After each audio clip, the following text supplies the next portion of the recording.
एक ऐसी कौम जिनके लिए भूख सिर्फ एक लफ्ज था, जिनके शहर में तंगी का कोई तसव्वुर ही नहीं था, जहां सोना मिट्टी की तरह था और पानी रहमत की तरह बहता था। फिर सोचिए, सिर्फ एक छोटा सा चूहा और मारीक का अजीम बंद अपनी लिखी हुई तकदीर से जा मिला। न फौज का हमला, न जलजला, न आसमानी बिजली, बस अल्लाह का एक हुक्म, एक रात, और दुनिया की सबसे अमीर सल्तनत जमीन के नीचे दफन हो गई। ये वो वाकया है जिसका जिक्र अल्लाह ने खुद कुरान में किया है। यह है कौम सबा, जन्नत से जहन्नम तक का सफर। और यकीन मानिए, जो आगे आने वाला है वो आपको अंदर तक हिला देगा। कौम सबा अरब के जुनूबी हिस्से में, आज के यमन के इलाके में आबाद थी, लेकिन ये कोई आम कौम नहीं थी। ये दुनिया की सबसे ज्यादा खुशहाल कौम थी। इनकी जमीन जरखेज थी, हवा नरम थी और बारिश बिल्कुल मीज़ान के साथ होती थी।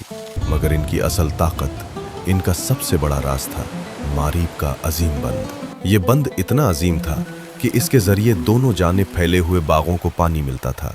फल इतने ज्यादा कि मुसाफिर जब वहां से गुजरता तो भूख का एहसास ही नहीं होता। कुरान इस मंजर को खुद बयान करता है। सबा के लिए उनके रहने की जगह पर एक निशानी थी, दाएं और बाएं दो बाग। और फिर अल्लाह फरमाता है, अपने रब का रिस्क खाओ और उसका शुक्र अदा करो। ये सिर्फ दौलत नहीं थी, ये अल्लाह की रहमत का निजाम था। इस महीने मछलियों का शिकार बहुत अच्छा हुआ है। हमारी तिजारत हर महीने बेहतर हो रही है। शहर साफ, निजाम मुनज्जम, लोग अमन में। कुरान ने इस शहर को कहा पाक शहर और बख्शने वाला रब। ये थी जमीन पर जन्नत। इसी कौम की सबसे मशहूर हुक्मरान थी रानी बिल्कीस। तफसीर इब्ने कसीर के मुताबिक बिल्कीस एक समझदार, बाहिकमत और ताकतवर रानी थी। उनका तख्त अजीम था, उनका निजाम मजबूत था और उनकी सल्तनत दूर दूर तक मशहूर थी। यहाँ तक कि उनका जिक्र अल्लाह के नबी हजरत सुलेमान अलैहिस्सलाम तक जा पहुंचा।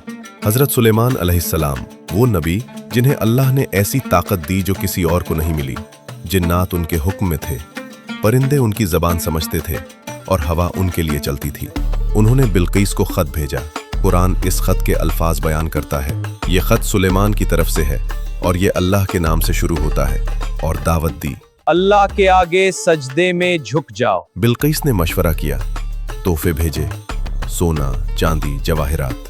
मगर हजरत सुलेमान अलैहिस्सलाम ने सब वापस कर दिया और फरमाया, जो अल्लाह ने मुझे अता किया है वो तुम्हारी दौलत से कहीं बेहतर है। यहां बिल्कीस समझ गईं कि ये कोई आम बादशाह नहीं, ये अल्लाह के नबी हैं। फिर वो खुद हजरत सुलेमान अलैहिस्सलाम के पास आईं और जब शीशे के महल में दाखिल हुईं तो पानी समझकर अपना लिबास उठाया। तब हकीकत खुली।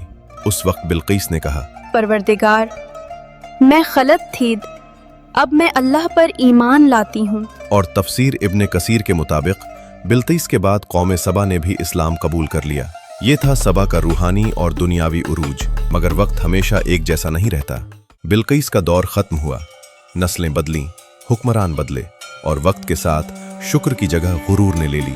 ये बाग हमने बनाए, ये बंद हमने खुद खड़ा किया, ये दौलत हमारी अकल का नतीजा है। अल्लाह का जिक्र कम होता गया और अपनी ताकत का नशा बढ़ता गया। अल्लाह ने उन्हें तंबीह दी, नबी भेजे, मगर उन्होंने मजाक उड़ाया। नबियों ने उनसे कहा, ये बाग तुम्हारी अकल का कमाल नहीं, ये रब की रहमत है। अगर तुमने शुक्र छोड़ दिया तो ये रहमत तुम पर बोझ बन जाएगी। लेकिन कौम सबा हंस देती। वो जवाब देते, तुम हमें डरा रहे हो। देखो, हमारा मारीब बंद पहाड़ों की तरह मजबूत है, क्या तुम्हारा रब उसे भी गिरा सकता? नबी फिर कहते, अल्लाह जब पकड़ करता है तो वजह बड़ी नहीं होती, सिर्फ उसका हुक्म काफी होता है। मगर कौम के चेहरों पर सिर्फ घमंड होता। अगर अजाब आना होता तो कब का आ चुका होता। हमारी सल्तनत महफूज है, हमारा बंद लाजवाल है, हमें कोई तबाह नहीं कर सकता। साल गुजरते रहे। अल्लाह के नबी ने बार बार समझाया, रहमत कहर बनने से पहले सुधर जाओ। मगर उनके दिल पत्थर ही रहे। हमारी बराबरी करने चला है, इसकी औकात ही क्या है। नबी पुकारते रहे, बंद से नहीं, अल्लाह से डरो। हमें अजाब से डराना बंद करो, हम अपनी ताकत और दौलत से उसे रोक देंगे। और यहीं से उनके जवाल का फैसला हो चुका था। कुरान यहाँ एक ऐसी बात बताता है जो अकल को हिला कर रख देती है। अल्लाह फरमाता है, तो जब उन्होंने पीठ फेरी, हमने उन पर बंद तोड़ देने वाला सैलाब भेज दिया। रिवायतों के मुताबिक मारीब डैम की बुनियाद में चूहों ने सुराख करना शुरू किया। लोग देखते रहे मगर घमंड में अंधे थे।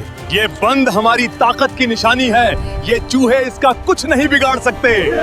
फिर वो रात आई, लोग सो रहे थे, शहर खामोश था और मारीब डैम आखिरी सांस ले रहा था। पहले एक आवाज आई, फिर दूसरी और अचानक बंद टूट गया। पानी जो कभी रहमत था अब कहर बन चुका था। लोग चीखने लगे। कोई बोला, बंद तो मजबूत था, खुदा के लिए भागो। मगर भागने का कोई रास्ता नहीं था। कुरान के अल्फाज हैं, फिर हमने उन पर बंद तोड़ देने वाला सैलाब भेज दिया। नबी की आवाज गूंजती रही, ये वही है जिससे तुम इनकार करते रहे।